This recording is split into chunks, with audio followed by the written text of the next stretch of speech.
right-wingers in this country outraged that President Obama will not say radical Islam. What earthly difference does it make? Now, the reason that the president doesn't use those words was actually best explained by Howard Dean in a different context, but he said the same thing that the White House is saying. He's saying you're empowering the terrorist if you say radical Islam, because then it seems like they're representing Islam. And the overwhelming majority of Muslims do not agree with them. Certainly the overwhelming majority of Muslims in France do not agree with them. And so don't give them what they want, which is to pretend that they represent the whole religion and 1.6 billion people. Now, O'Reilly does want to give them what they want. He wants everybody to scream radical Islam.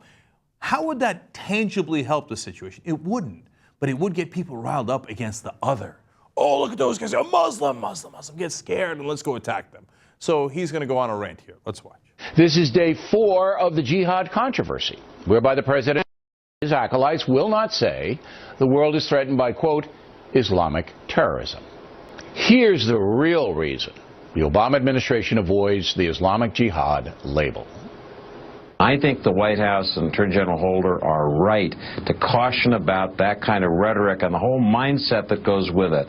You need to be smarter this time around and understand much of the work is not military. It's not even going to be done by governments. It's going to be done by people in these communities, and the question is, how do you facilitate them without delegitimizing or stigmatizing them? Wow. Mr. Ignatius is generally very sympathetic to Barack Obama and apparently believes that only the folks who believe in Allah can stop the jihad. The military can't do it, the government can't do it, according to Mr. Ignatius. That point of view is naive and somewhat frightening. President Obama, David Ignatius, all the other people who think the jihad will be defeated from within are putting the rest of us in grave danger. So let's stop the nonsense. Radical jihad has threatened the world, much like the Nazis did in the 1930s. Responsible nations, not individuals, must confront and destroy the jihadists in a methodical worldwide campaign. Do you get that, Mr. Ignatius? More importantly, do you get that, President Obama? That's amazing. So he says it won't come from the people who believe in Allah. You know who those people are? They're Muslims. All Muslims, if you're still a Muslim, you believe in Allah, which, by the way, just means God in Arabic. That's all, right? So that's 1.6 billion people. And he says, no, they can't reform the religion at all. It's hopeless. It'll never come from Muslims. So what's the answer? The answer is that we must confront and destroy them throughout the world.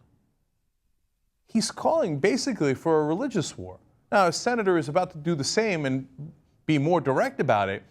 That's amazing, man. You're saying that Islam has no hope for moderation in any way, shape, or form. The fact that you're saying that the few terrorists who do things they represent 1.6 billion people, and none of that could ever be cured. The small percentage of people who do the terrorism cannot be cured, so we must attack all of Islam. It cannot come from the people who believe in Allah.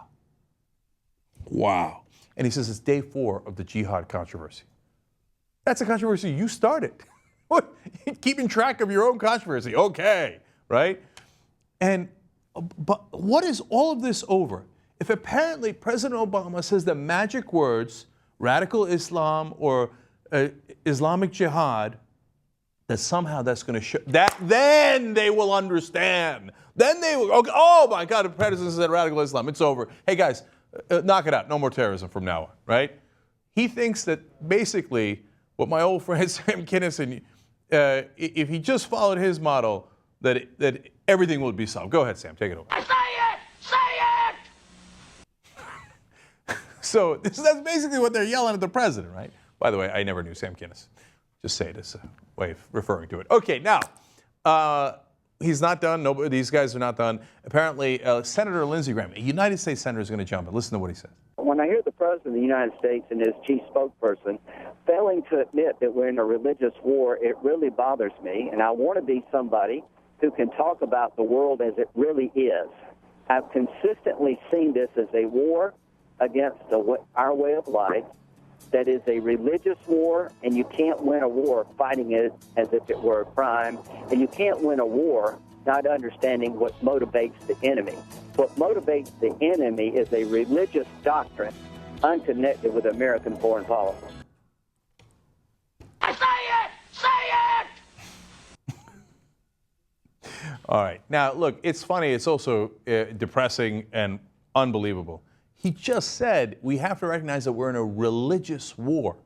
These maniacs want to start a war with a whole religion. I mean, if you thought Iraq was bad, you thought Afghanistan was bad and was endless, wait till you get a load of a war we start with 1.6 billion people. Isn't it amazing that we're all stuck in the middle and the two sides that are so extreme, both in Islam and the right-wingers here in the U.S., totally agree? What does ISIS say? ISIS says we're in a religious war, right? What does our right wing say? We're in a religious war. ISIS says we represent Islam. We are the new caliphate. Now, the rest of Muslims don't agree, and they fight wars against ISIS to make sure, to show how much they disagree. I mean, you got Sunnis fighting against ISIS. You got Shia fighting against ISIS. You got several different countries who are all Muslim fighting against ISIS. These ISIS guys says, no, it doesn't matter. Ignore all the billions of other Muslims in the world. I say that I stand for Islam. And O'Reilly says, I totally agree with ISIS. Lindsey Graham, a United States Senator from South Carolina, says, I totally agree with ISIS. So the fundamentalists on both sides agree they would all love a religious war. And in that religious war, us in the middle, we all get harmed. It's our sons and daughters that are going to have to fight that war. But it doesn't matter. As O'Reilly once comically said, no, he covers wars too. Wars affect him. He said he covered 4 wars with a pen. Oh, my God. Well, if you got a pen, O'Reilly, and you're sitting in your Fox News studio, so send other people's kids to die in your crusades. These are dangerous, dangerous people.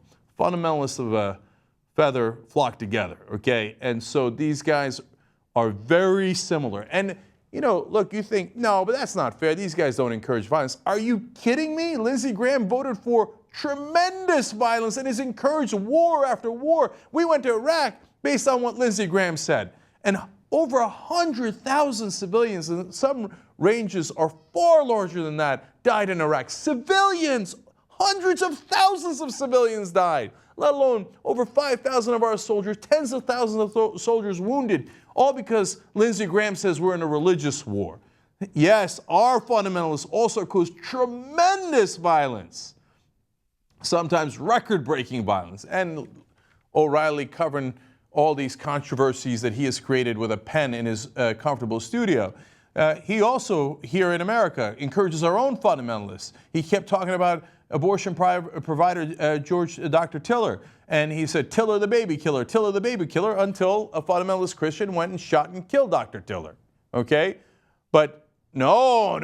It's only their fundamentalists that are the bad guys. Believe me, fundamentalists of all different stripes, they all agree. Violence is the answer, and we should all go to war over our religions. Well, I don't believe either one of your religions, and I have no interest in those insane wars.